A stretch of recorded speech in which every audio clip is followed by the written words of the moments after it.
good? Okay. Can people hear me now? Yes. Yes. Okay. All right. Sorry about that. So do we do intros again for people in the room? We just start with online? Okay. We did introductions of people in the room, but I think there was a tech issue. So we'll start with Andrea. Good morning. My name is Andrea O'Connor. I'm the Family Violence Victim Advocate Program Manager at the Umbrella Center.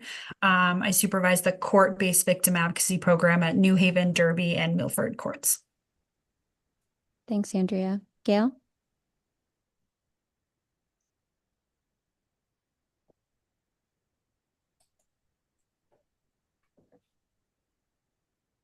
Gail?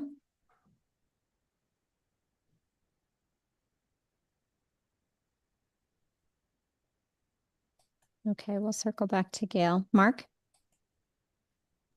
Hi, good morning. Mark Pelka, Judicial Branch Office of Victim Services.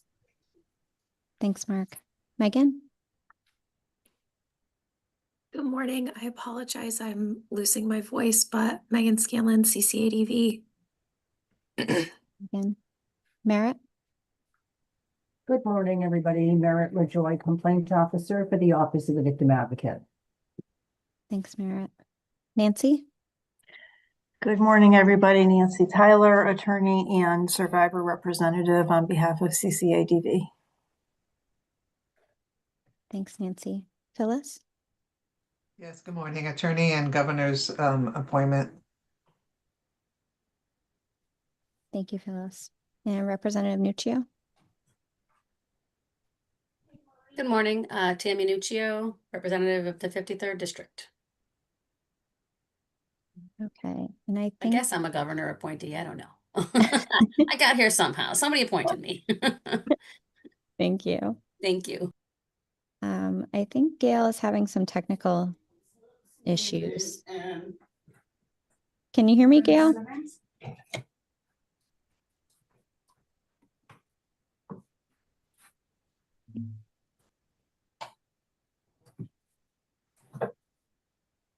Yeah, I think Gail is having some issues. So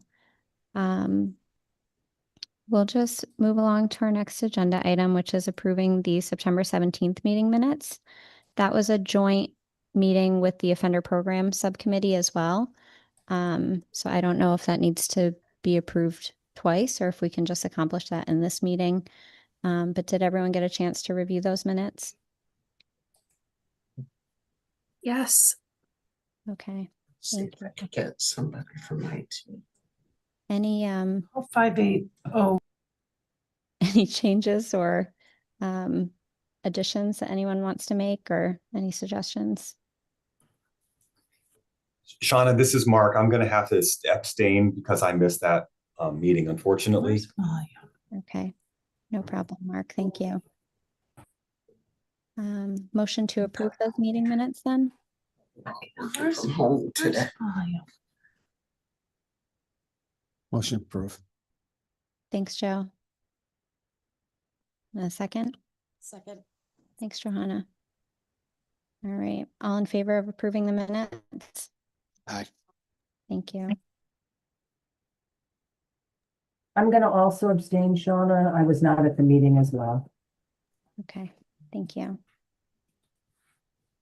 Okay, so we'll move into our recommendations to the larger council. Those were submitted for the October 1st meeting, which originally we had discussed at our last meeting, 3 potential recommendations, one of which was the issue with possibly sealing the TRO affidavit. I did submit that issue to Judicial's legal department. And I don't know, Joe, if you want to talk a little bit about why we're not going to move forward with that one. I think what really we've talked about is since it appears that is kind of a exception, a rare exception, that being able to seal every single one of those files would be, I think, a high bar given how the court is currently operating relative to sealing files and sealing those types of family court cases. So I think that that's kind of the idea. If it was something that happened regularly, it really was a circumstance that not likely to happen again in the future. So I think the idea is maybe not to then, seal every TRO application, but rather maybe figuring out a way to deal with that one issue, which doesn't appear to be something that would happen in the future. I mean, I've been doing this for 30 years. It's the first time I ever heard of something like that.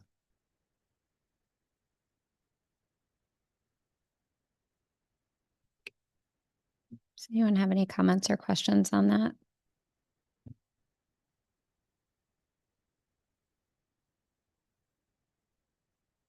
No.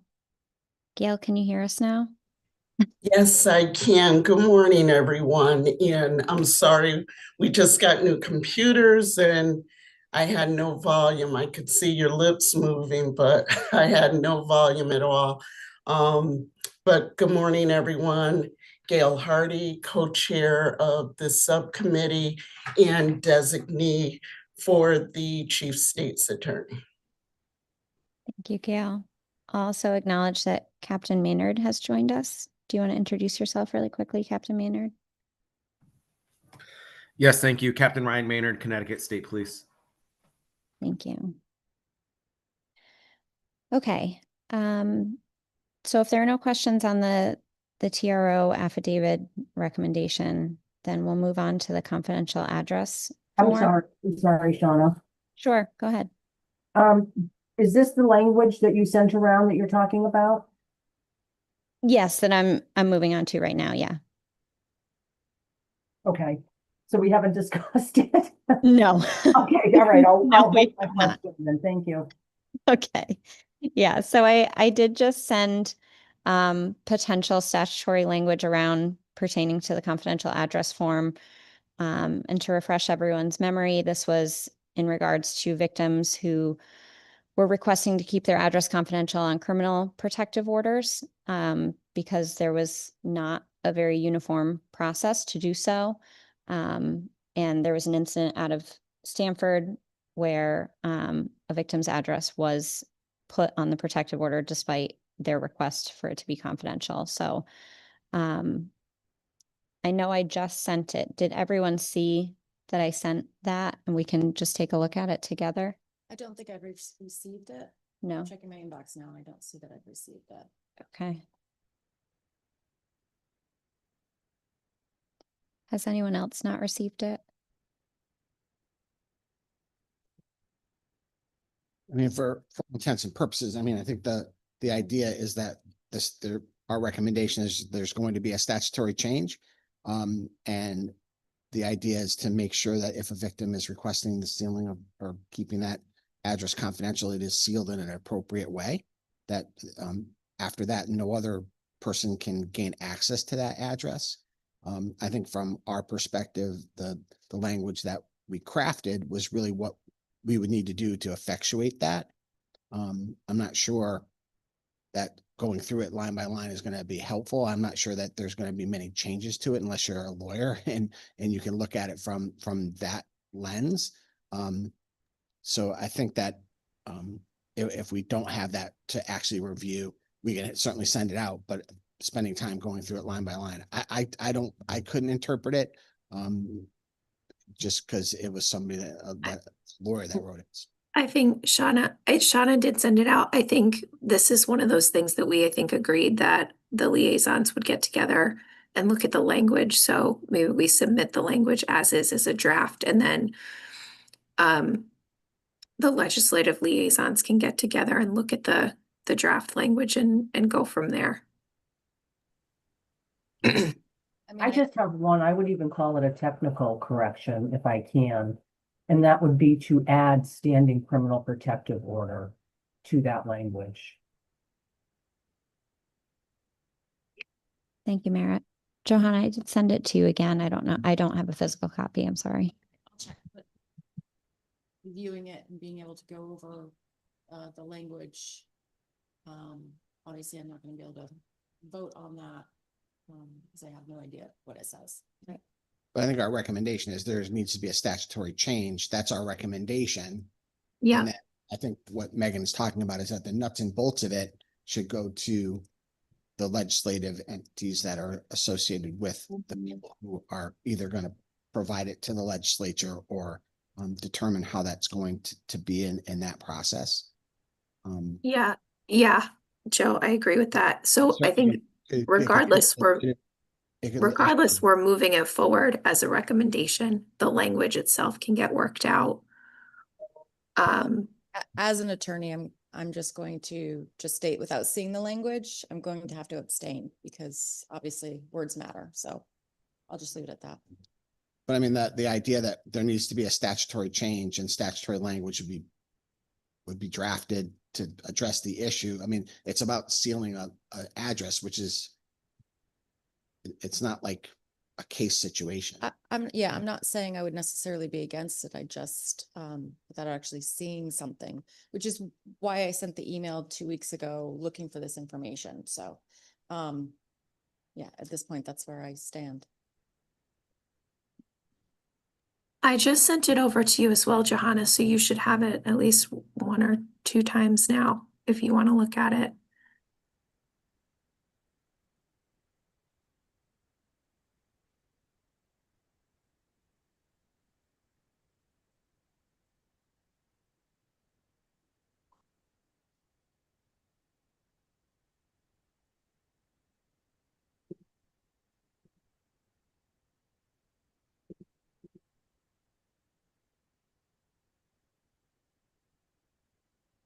I have the email. I cannot open the attachment. You have a physical copy? It's just a Word document. I don't know why that would be. It's just a Word document. Yeah, it's just not letting me open it. Right. Thanks, Joe. Are other people having issues opening the attachment? No. Thank you. No, but I'm gonna put it in the chat for you. If I can figure out where the heck the chat button is. Thank you. That's a good idea. I can do that. Can't find the chat button though. Yeah, Record, docs, whiteboard, reset to default. Is there a chat button? Does anybody know? I think Kirsten may have to do that. Or, you know, somebody disabled screen sharing, so I can't share the screen. Yeah, if you can put a chat button in, I copied it. I can paste it, or just let me I share just my copied and screen. pasted it and put it in an email.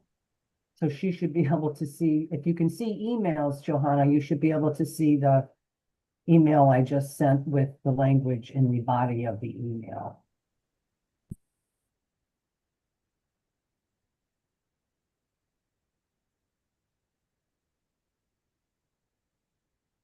I just think it takes a bit of time to get through my server. I have a question. If this is going forward to have language worked out anyway, that I assume that at some point we will be discussing what the language will be. Is that Yes. correct? Yes. All right. So Yeah, we agreed at the full council meeting that anything that required a statutory change would then go to the legislative liaisons, and they would all look at the language and review it and come up with agreed upon language.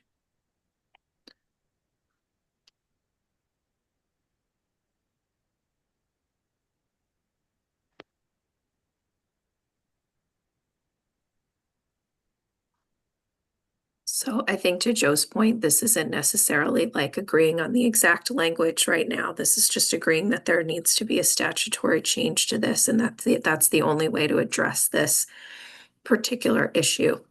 So I don't know if you need me to make a motion on that, Shauna, or not, but Sure. Yeah. I think that would be sure. fine. Yeah, I'll move to recommend that we make a statutory change to the address confidentiality statute. I'll second that. Thank you. All in favor? Aye. Aye. So we'll work on the language. We have what we have right now is not what we're gonna put through, but we'll work on trying to get something, correct? Correct. Yep. And I will abstain for the reasons stated earlier. Okay, thank you. All right. Thank you, appreciate it. I think, yeah. All right, so our next agenda item is the firearm seizure and compliance workshop. We did have a meeting yesterday with judicial, court operations, the public defenders, state's attorneys. I think it was a productive conversation, and a few ideas came out of that. Oh, we lost.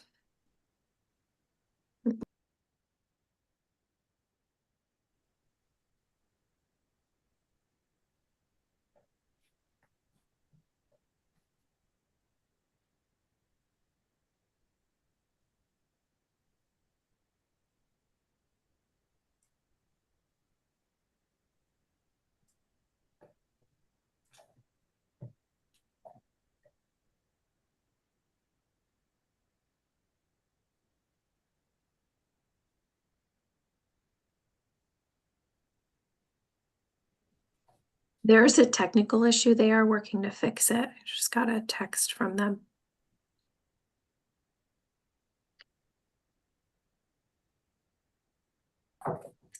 Come in. Okay.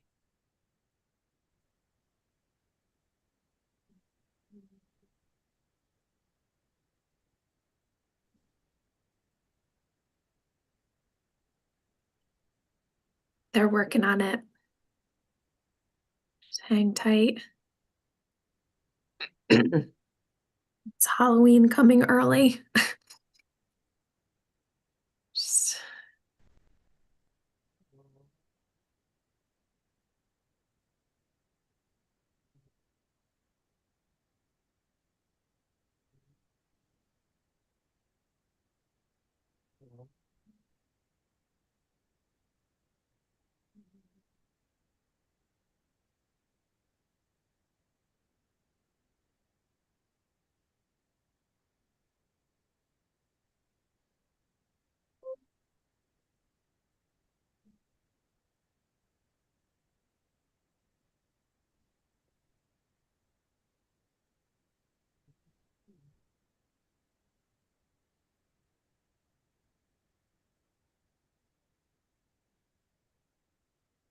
All right, well, they're working on it.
Okay, the tech people are in the room as my update. So they're working on it. I guess you guys got a couple minutes just to look through some emails. And I will give an update shortly.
Can everyone hear me now?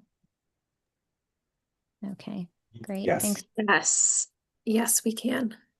Okay, thanks for your patience while we work through that tech issue. I believe where we left off, we were just going to discuss the firearm seizure and compliance workshop recommendation, which at this time, the recommendation is simply to have the workshop. However, once we have it, I think that more will likely come from that in advance of the larger council meeting in December. But we did have a smaller meeting yesterday, like I mentioned, with us, judicial court operations, the public defenders, and the state's attorney's office, just to kind of discuss some challenges that we could already foresee so that we can maximize our time with Mr. Mitchell in November. And if any folks weren't here at the last meeting, we did tentatively schedule for Mr. Mitchell to come out November 17th and 18th. So I would encourage everyone to hold those dates so you can attend. I will send out a calendar hold as well. But some things that came out of the conversation yesterday were a couple challenges, namely that the firearm registry is statutorily confidential, and that's why victims cannot be notified if offenders are surrendering firearms and ammunition. And also the constitutional issue of judges asking if they have surrendered their firearms and ammunition. But it did sound like there were some things that we can work with in the workshop, namely that there is a compliance procedure right now through the Special Licensing and Firearms Unit, but it's really dependent on law enforcement getting out and ensuring compliance and then reporting back to the Special Licensing and Firearms Unit. And folks who were at the meeting yesterday, if that's not accurate, please feel free to jump in, but that was my takeaway. So it sounds like maybe there's a resource issue that we could work with. And I know one of Mr. Mitchell's recommendations when he came and presented to us was to designate a compliance case manager, for lack of a better term, like a central repository, someone who's either housed at law enforcement or housed in the GA. So I think those are some things that we can work with, but I'm open to any other. So, I think, but I guess so he presented to the full council a long time ago. I think the whole point of him coming out is to be able to help us work through those things because other states have had similar challenges and have figured out a way to either work around them or change things so that they can accomplish some of the things that we want to accomplish by this. So I guess that's my understanding of the whole point of him coming, is to help us learn from other states in terms of what they've done because they've had similar challenges, and to see what we can implement in Connecticut. Because I know he even put up a bunch of examples of ways that like Vermont and others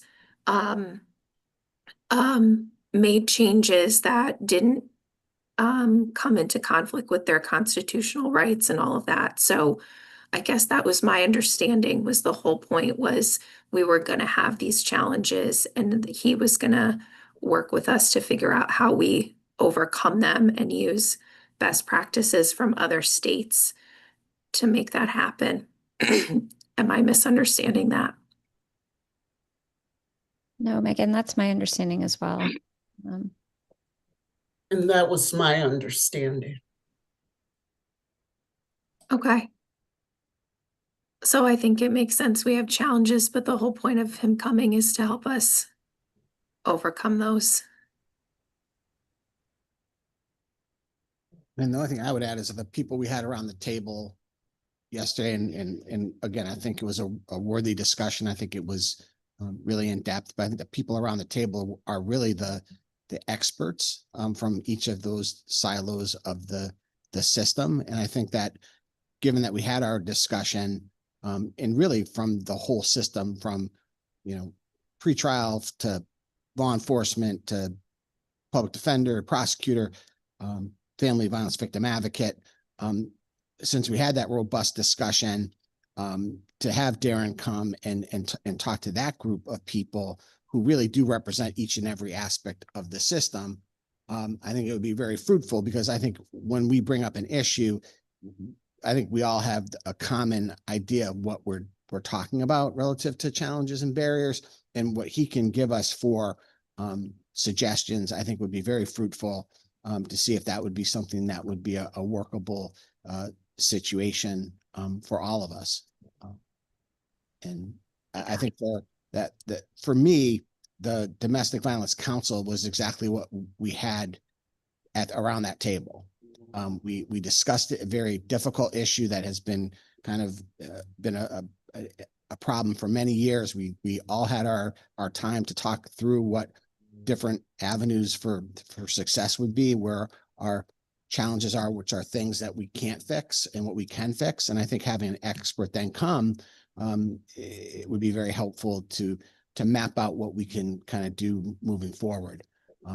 I thought we had some pretty good ideas on our own that we really haven't thought about, that are some heavy lifts. I'm not going to say that there weren't those challenges, but there are some things that we could probably, if not statutorily, we can certainly put into effect with the help of someone like Darren.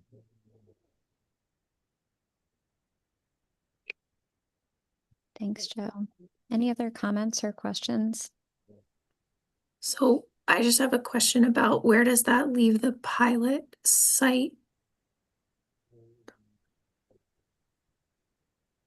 I think the group identified the idea of, a pilot is just replacing me with someone from family services, replacing Johanna with a public defender, that they're boots on the ground. I mean, I think that they are certainly potentially going to be brought into the mix, but for us, it made the most sense for Darren to come and talk to the people who, can look at things globally, operationally, and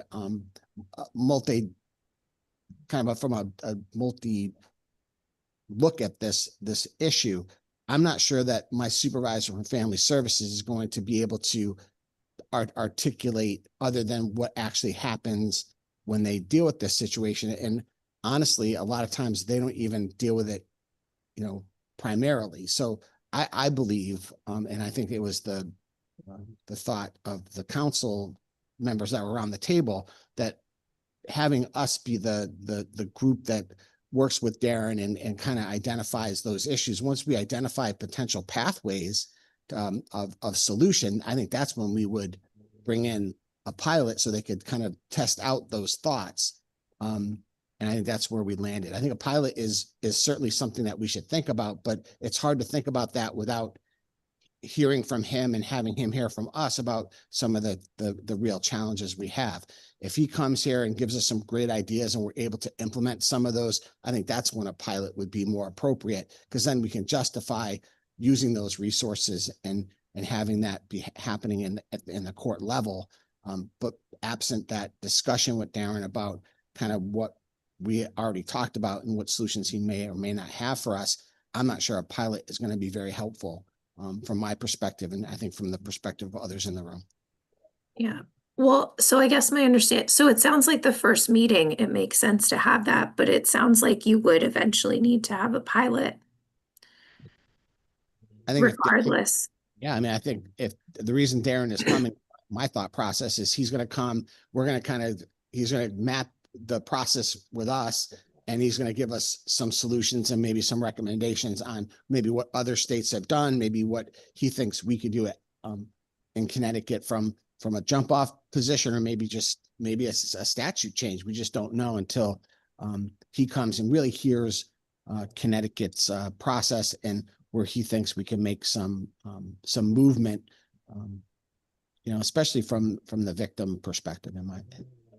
Yeah, I'm thinking about this from the recommendation perspective, which is you're going to have this meeting, but you're ultimately going to get to a recommendation that says a pilot site. So wouldn't we just put that in as a recommendation so we don't have to revisit it? I mean, I think we can recommend I think we can make that recommendation. I think we could just say Darren Mitchell is coming, and he's going to give us some recommendations after we have discussion and meetings. I mean, I think his recommendations are going to be feasible or not. I mean, I would only say a pilot would be necessary if his recommendations or what he's going to offer us is something that we can do. It might be a situation where if it's a fiscal situation, I'm not sure we can just do stuff, right? I mean, Yeah, I mean, well, then we would just put in the recommendation with a fiscal note. So either way, you can still make the recommendation. You just say, this is what it costs to run the pilot site. And it's up to then the General Assembly to allocate the funds or not. I mean, I think that we're going to be able to hear from Darren in November and then be prepared in our December meeting to say what our next steps are. It sounds like you already know what the next step is. I guess my point is I'm just trying to make this more efficient. So you're gonna have the meeting. Frankly, I don't, because I'm not sure that if we can't implement what he recommends for a lot of different reasons, I'm not sure a pilot is going to automatically happen. I mean, I would not be able to in good conscience say that we're going to do a pilot when I don't know what his recommendations are. Until we get that, I think that's the first step, is hear what his recommendations are after he meets with us about Connecticut specific. Okay. That's the recommendation we make. I'm not sure that a pilot, are we dead set in saying we have to have a pilot when we don't even know what the individual, what the professional is going to give us as recommendations? I don't know. I'm just going off of his previous presentation where his recommendation was to pick the changes that you want to try to implement and to pick a pilot site. So he presented to us on that several months ago. So that seems to be the way in which he has explained the best practice to be. So all I'm suggesting is like to not waste anybody's time here and just say our recommendation will be to meet with him on November, and then we will be recommending after that, based on the outcomes, a pilot site, identifying a pilot site, and then work right now on figuring out what that fiscal note is so that all of that would be ready to go for December rather than keep waiting. I wouldn't even begin to talk about a fiscal note for a pilot when I don't even know what we're implementing. So I don't. Yeah, but we will know. I guess my point is we will know. We will know by November. So there's still time. I mean, again, this is where the legislative liaisons can work on what is the fiscal note based on what the recommendations come out of that November meeting.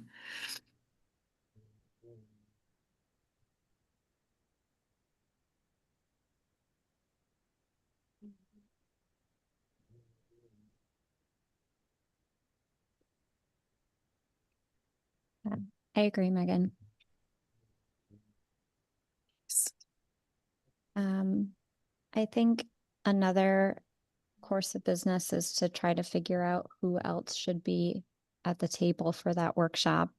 I think certainly all of us, the folks who were around the table yesterday, which is a majority of us, plus some folks from court operations. I'm also just looking at my notes from a previous presentation that Mr. Mitchell gave us, where he suggested that someone from DOC, community health centers, ER health, parole, probation, even the U.S. Attorney's Office, and survivors were also around the table. So if folks have anyone in mind, I think, we've talked a lot about identifying where these folks should be coming from, but I think we need to actually start naming some people if we're going to be inviting people to attend this in November. So if anyone can think of anyone from those different areas.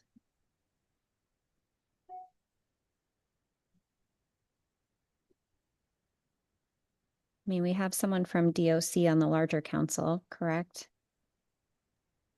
Yes, we could reach out to them. Okay.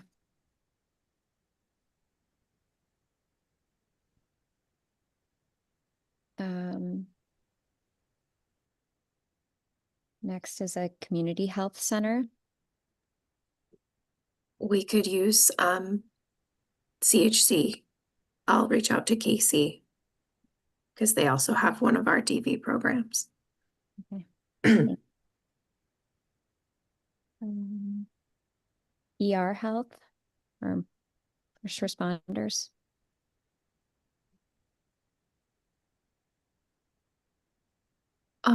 We can reach out to the Office of Emergency OEMS, I think, and ask them. OEMS. Yeah, it's the Office of Emergency Management Services. Okay.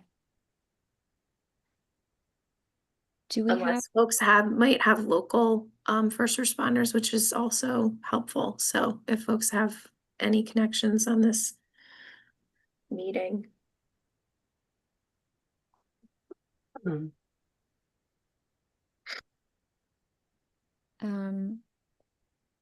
parole, we have Nancy Turner from the larger council, correct? Or should we have a parole? I mean, she's on the board. Should we have, I don't know, an officer or something? Why don't we ask her? Okay. Yep.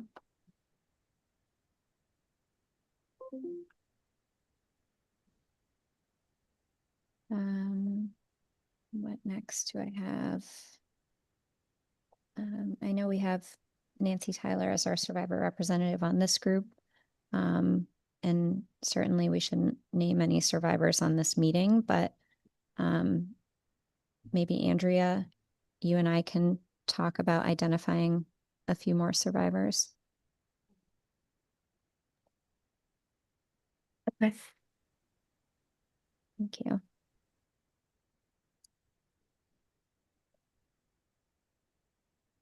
And Shauna, has anybody thought any more about the potential of adding private criminal defense attorney?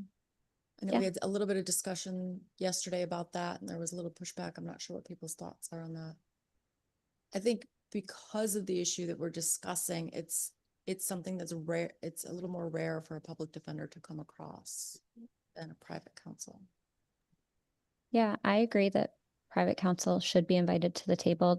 Do any other folks have any thoughts on that? I agree with that. I'm on the board of CCDLA, so I can reach out to the board and see if they can appoint someone. Okay, thank you.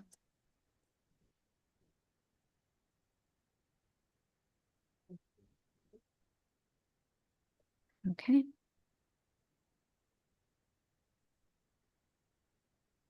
And next I have someone from the U.S. Attorney's Office. Does anyone have any connection there? They could help us out.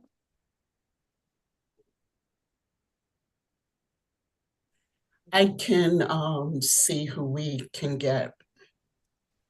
How long or what are the hours for the meeting? I know we have, what, 2 days? Yeah, I believe that he suggested they were 2 half-day. Like it was either like a full day where we did part 1 in the morning, break for lunch, and then part 2 in the afternoon, or it was 2 half-day sessions.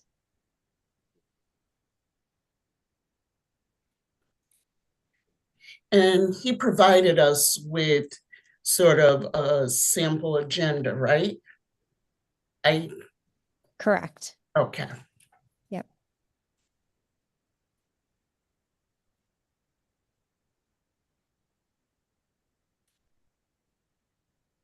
Okay.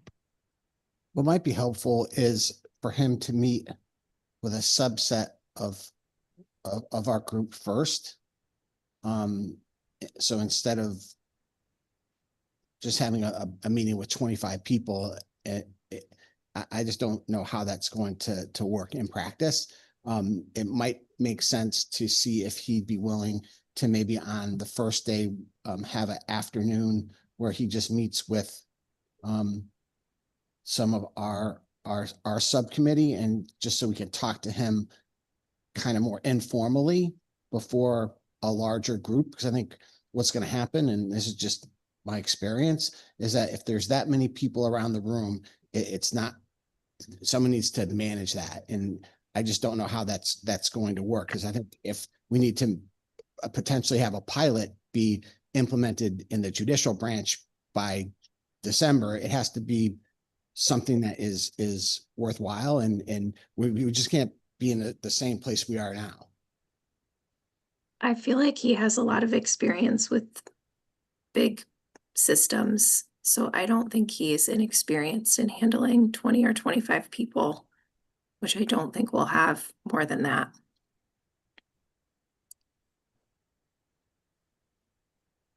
I think that's part of his expertise from what I've read.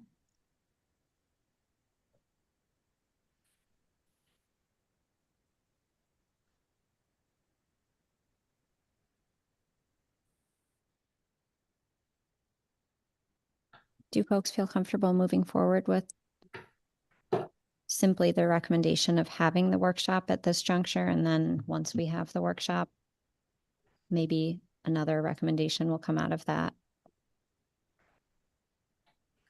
Yes. Yes. Okay. All in favor? Aye. Aye. Yeah. I Okay.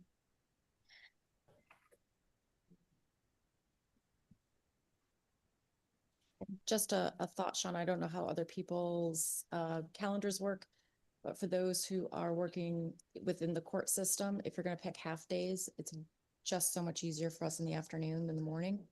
If it's a full day, it's a full day. Okay. Do other folks have conflicts with the afternoon, or does that seem to be better for most everyone? I can't do Tuesday afternoon on the 18th. Okay. Free all day Monday, and I'm free Tuesday morning. Okay.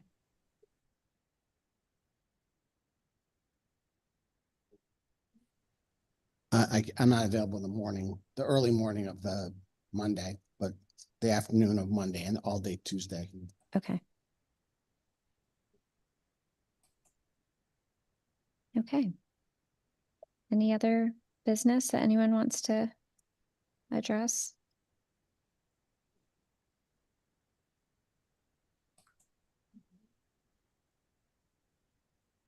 Okay. Hearing none. Our next meeting is also in a hybrid format in room 2B or by Zoom on Wednesday, November 19th. So that will be immediately following our workshop with Mr. Mitchell. So hope to see you all there. Motion to adjourn. so moved. Second. Thank you.